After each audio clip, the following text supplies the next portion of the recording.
good afternoon. Firstly, thank you so much for choosing this session.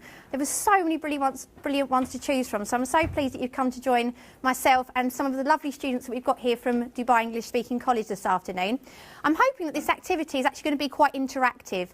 You've joined a group, but hopefully during the course of the session you'll be able to move around and actually take part in maybe 6 activities over the course of the session. Helpfully, we have a lovely sixth form student, if you give them a little wave on each table, will actually help you out with some of the ideas. I know I'm well known for speaking quickly and being a bit too woo, so hopefully if there's anything that you're unsure about, then they'll be able to go through that with you in your table groups. This session will hopefully give you some ideas to take back to your departments. Myself, I'm head of department at Dubai English Speaking College, and what I've brought today are what I believe are 6 ideas that have actually helped to streamline the curriculum. As we all know as English teachers, there's a lot of content to get through, a lot of skills to be mastered, and a lot of things to get through in the course of a lesson. So what I've hoped to give you today is a taste of some of the things that has helped us as a school to make sure that students are on track all of the time, that we can measure their progress, that we can make sure that parents are aware what's going on, and that we are all cohesive amongst the school.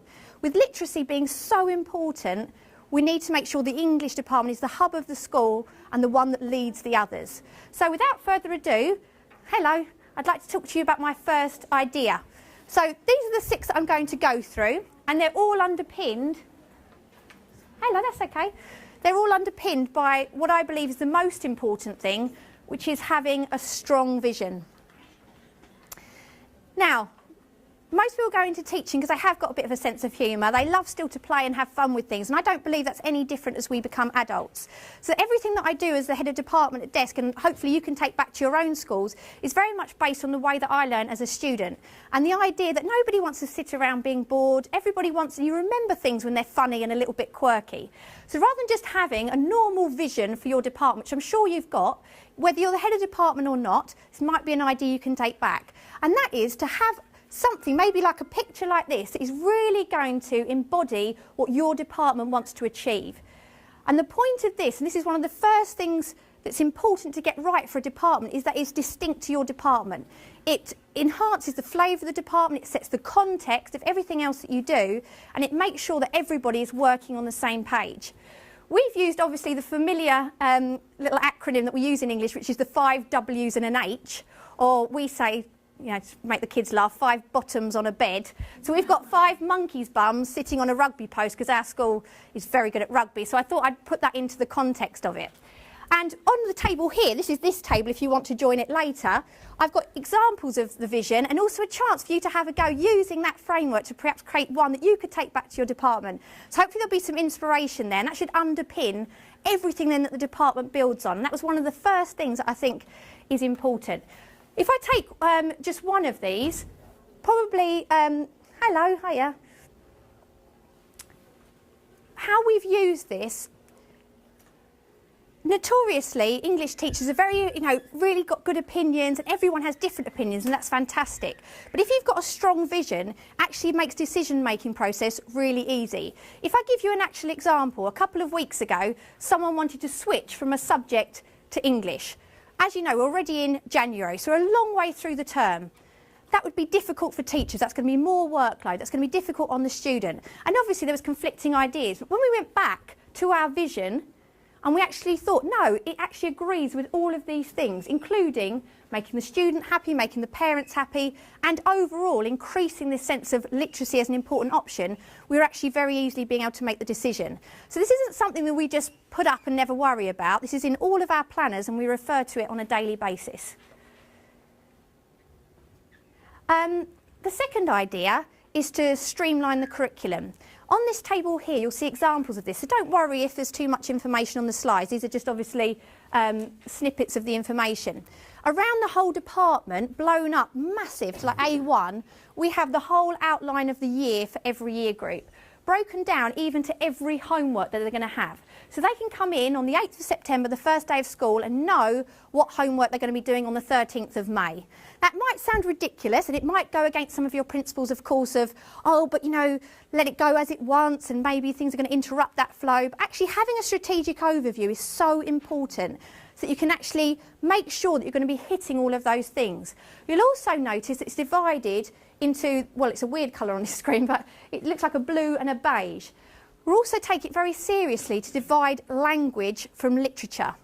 Obviously the two go hand in hand, but when it comes to like A-level choices later on, we find it very helpful that the students have made that distinction from year 7 and understood the different skills that go with language, the different skills that go with literature. Also, the kids love it because they get to plan how long it is till their next holiday. Next one. With the internet and obviously all of the information that's available out there, it can be very much a sense that thinking of yourself as a teacher that's only there to give information is going to become obsolete. There's no way that I can know as much as out there on the internet. Even if one of my favourite poems that I might have done a dissertation on at university, there's always going to be loads of information out there, and that is fantastic. So rather than be frightened of that and think, oh, how come they know more than me? Actually embrace that and think, how can you use that? And the way that we've gone about it is very much the idea of like the flipped classroom, but thinking more about skills than content. And what you've got here is the 7 skills that we believe would make an A-star GCSE student, and above and beyond that, obviously moving on to A-level. You'll also notice they're broken down. So if we take one as an example, don't just illustrate, interrogate, this has actually really helped to increase grades at desk, because before, the students were very clear about putting evidence from text, being able to quote, you know, from Mice and Men or Hamlet or Romeo and Juliet, but did they interrogate that evidence? Did they take it on face value? Did they just repeat what the teacher had told them? Or were they actually able to interrogate that? And we found that these skills have actually really helped for the students to become independent, and they're actually able to use this language now themselves. Part of literacy is obviously preparing them from a life outside the classroom, and students that are able to do these things stand a much better chance in the workplace. If they are being able to be critical thinkers, to be independent, to be evaluative, all of those skills are going to help. So if you want to join the table over here later on or visit it, you've got an example of the Magnificent 7 there, and then there's a blank one. And maybe you could think about, for your own context, what are the 7 things, if you had to give your students 7 gifts by the end of their schooling with you, what would those 7 gifts consist of? The fourth one follows on very much from what I've already said, and that's this idea of content versus application. Again, content is the easiest form of learning. Whenever I say to students, or I use a big word, not very often, but if I do use a big word, I never get them to worry about what that word means. Always trying to empower them, think you can always look that up. You have got those skills to find out that information. So we think of knowledge as the easiest form of learning, which is why we just give it freely. We just give it out on day 1. And this is an example of all of the technical vocabulary that we would expect our students to know at desk. This would be given out in year 7, day 1, in their exercise book and in every subsequent exercise book. You'll also notice, if it was to scroll down, there's 42 of these, 1 for every day of the week. We've also found that it empowers parents who often don't know how to support their children at home and actually think, what can I physically do? Easy, give them a little quiz, test it out, and they're building their vocabulary all of the time.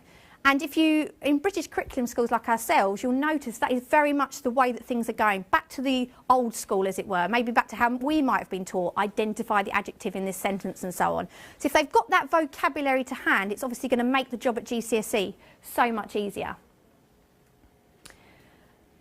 This one is actually focusing particularly on us, but again, I'm hoping it's one that you can take away, and that is the idea of building a strong team.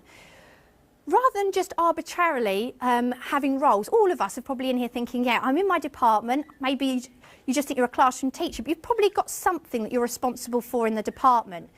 And in the department that we have at desk, we've made sure that everybody has got something that they can take leadership of. Because part of that, just like we empower the students, we should also be empowering our staff and making sure that they are able to show what they're made of. And we've actually linked ours with the DSIB criteria, and you'll see examples of that when you visit that table. That's just an example of it taking it further. And finally, is to work with parents. The parents out here in UAE are, well, all over the world, particularly I've noticed here, are absolutely fantastic. Really take a pride in taking an interest in their students. They want to know what's going on. They want to be involved.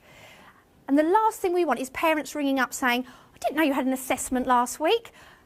What do you mean this is part of your GCSE? So we came up with this idea of how could we combat this problem? And actually, since this started in September, our number of phone calls from parents has literally dropped like a stone because they are aware, they have confidence in the department, they know what's going on.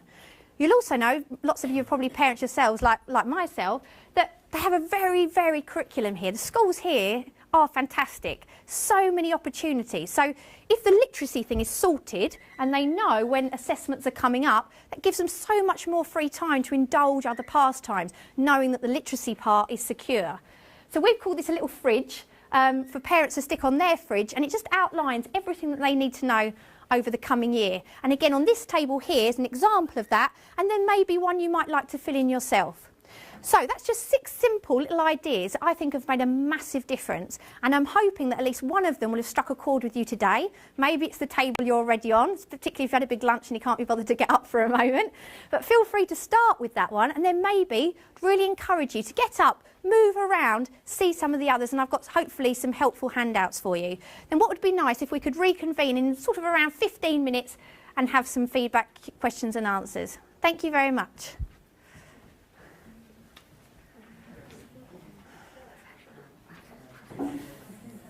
It's all right. Right, let's go help.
couple chairs and try and find a seat.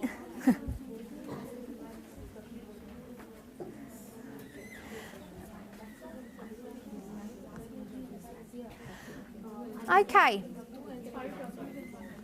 So just as it should be, and just as I knew it would be, my amazing students have stolen the show, and all of you want to hear a little bit from them. So what I thought might be nice, particularly to those of you that haven't got round all of the tables, is they're just going to tell you like 30 seconds the main features of their one, perhaps how it's impacted them as a student, because there's no point doing stuff if it doesn't have any impact on the students, and maybe some of the feedback. But before, hopefully this is the question I kept getting asked. Somebody obviously ate some of the handouts, because I did do 60.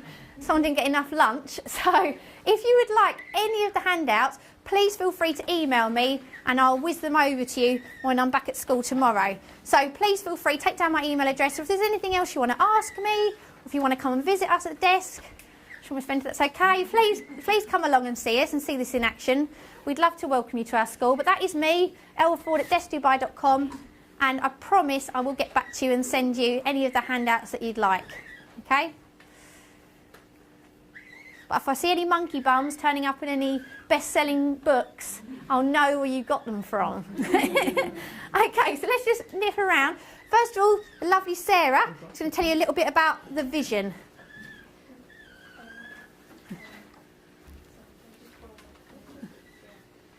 So basically this is what I was in charge of speaking to everyone about, and it's what Miss Ford mentioned, the 5 monkey bottoms on a bed, and it basically outlines the English department's direction, and I'm sure most of you have, come to a situation in life where you disagree with lots of different people and everything's chaotic because everyone has different opinions, whereas in the English department there's none of that, because they have these 6 different questions. And what they do is when there's a problem, they go through these questions and they say, will this make a positive impact on desk? Will this please the parents? And if it meets all these questions, then the problem is solved and there's none of this, confusion about whether to do it or not, and the uncertainty is taken away. There you go then, that's the way to do it. A superstar, thank you Sarah. Nicole, follow that. The big one. You want the big one? Can I have the big one? Oh yeah, point it on the wall, Nicole.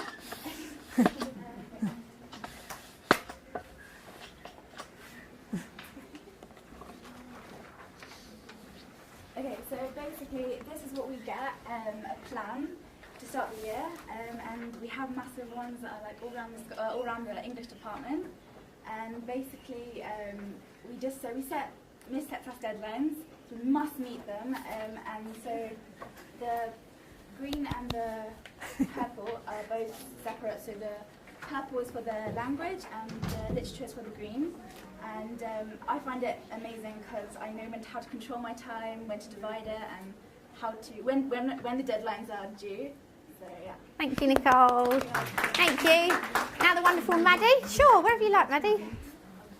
Yeah, go for it. This is a list of technical terms that we get from year 7 all the way up until year 11, and then it gets a little bit more elaborate. The rest of them are on the back if everyone else has sheets. Yeah, basically it's a guideline for what we have to learn throughout the year, and then hopefully we'll know 90% of them by the end, and then just be flicking back in our books if we can't remember what the word was. And yeah, it's a really useful tool, and they stay with us all through our years of school, all the way up until year 13, and yeah, they're just really useful. Thank you, Maddie. Samir? Hi, I'm Samir, and I was talking about the Magnificent 7, which is quite a useful way to improve students' coursework, their exams, and the way that teachers come across to students. Basically, it's essentially about going the extra mile, and the fact that all of these top qualities that you'll see on the sheets are good. There's nothing wrong with them. But if you want students to access the higher marks and the higher grades possible, then it's about going that step further. So I'll just read the first one. For example, instead of explaining, just try and go for exploring. And I've got a really silly example about lunch, because we've just had lunch.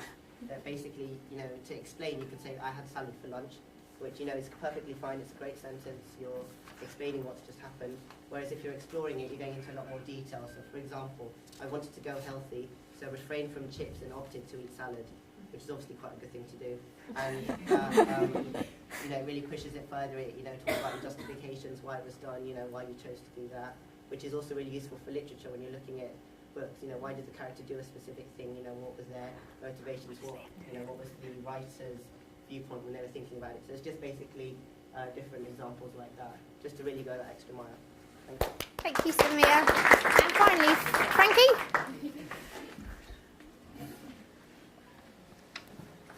Hello, I'm Fran. In my table, we're basically talking about the fridge technique. It's a little bit like it's a little bit like Nicole's version, but kind of out a little bit. So it's more overall. We're always talking about drive in English. We're always, especially the drive to be an independent learner. So it's really nice to be able to come downstairs and just have this on my fridge and just be able to see. I have mocks in 2 weeks. I know. I've already started revising for it because I know that in 2 weeks I have a mock exam. Even my mum has said to me, like, have you seen the fridge? And I'm like, I know. I looked 2 weeks ago. I know what's going on. So, Oh, thank you, Frank. Give a round of applause to all our lovely sixth graders. I think next time I'll just sit down and let them run the show. It's fantastic. Thank you so much. Are there any other questions from the floor? Anything else you'd like us to clarify or go over before the end? Okay, then all it leaves for me to say is thank you so much. Again, really appreciate you choosing this session when there was some other ones fantastic to go to. I hope you've actually got something practical to take away and something you're going to wake up tomorrow morning and think, I'm going to go and I'm going to do that. So thank you so much for your time. It was lovely to meet you all, and hopefully come and visit us at desk or at least send me a little email. Okay, thank you.